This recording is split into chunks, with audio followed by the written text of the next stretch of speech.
Alright, what's going on, you guys? It's Rahul, and yeah, we had some not dropping, what the?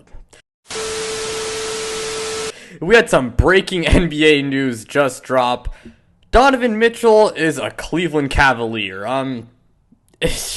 Obviously, this is, very big for obvious reasons, and I was in Spanish class, and then, as soon as class ends, I check my phone, and I got a Bleacher Report notification saying that Donovan Mitchell is a Cleveland Cavalier, and I was really shocked to see that he went to Cleveland, because I'll be honest, I thought it was going to be the Knicks or the Heat that got him, initially, but then reports started coming out that, the Knicks, they recently extended RJ Barrett, and that trade talks between them and the Jazz, involving Donovan Mitchell, they had stalled, and then there was rumors out recently that the Cavaliers were interested in trading for Donovan Mitchell, and I didn't really buy it. I didn't think it was going to happen, but yeah, here we are. Donovan Mitchell is now a Cleveland Cavalier. Now, the trade package is Donovan Mitchell to Cleveland, and in exchange, the Jazz, they get Colin Sexton, who signed a 4-year, $72 million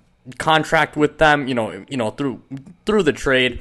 Along with that, Utah does get Lauri Markkanen, Ochai Agbaji, 3 unprotected first-round picks, and 2 pick swaps. Now, getting on to my thoughts for, each team and the trade, starting things off with Cleveland, I think this is a good trade. I might be a little bit lower, though, on this trade for the Cavs compared to some other people, because the Cavaliers are obviously a super talented team now. You got Darius Garland and Donovan Mitchell and Jarrett Allen.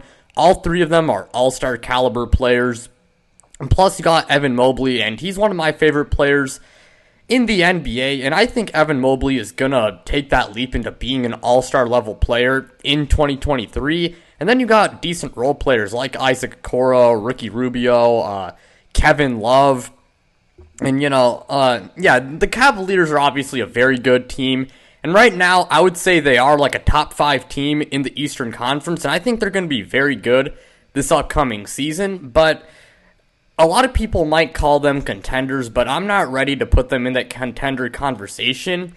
And I do have some concerns because even though their offense is going to be really good, and I think defensively this team's going to be very good as well, because they do have some very good defensive players, and J.B. Bickerstaff, he's a good coach, and I think he can make it work, but the reason why I am a little bit lower on this trade compared to some other people is because the backcourt defense.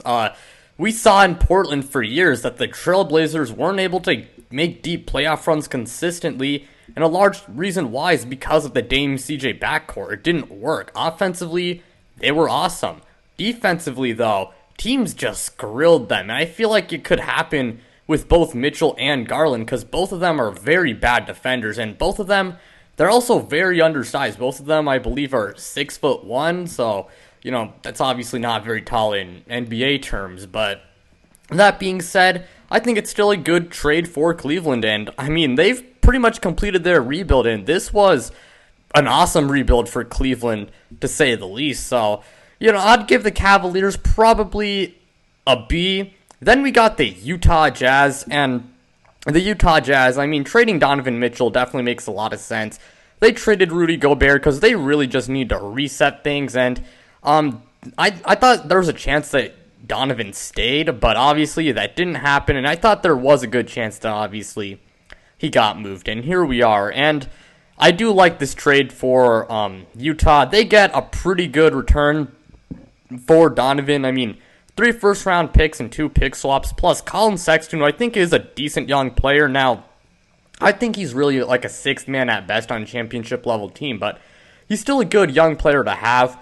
Plus, you got Lauri Markkanen, who's not that bad, and Ochai Agbaji, whose ceiling may not be the highest, but at the same time, he can be a pretty good building, he's a pretty good, I thought he was pretty good coming out of Kansas, and eventually when you do become a contender, and if you still have him, he's going to be very valuable, and even when you aren't, he can still, he's still a good young player. I'm kind of just rambling, but, for the Jazz, I would probably give them an A-. I thought it was a very good trade for them, and definitely a pretty good return, and Utah will suck this year. I think we can all agree on that, but I mean, that's the point. I mean, they're in full-on rebuild mode now, and, you know, there's nothing wrong with that. I think that's actually the right decision, but pretty much all I gotta say for today's video. Thank you guys so much for watching. It really means a lot to me. Again, you know, like, subscribe, do all that stuff, and check me out on social media. The links to my social media, they are in the description below. But without further ado, I'm out, you guys.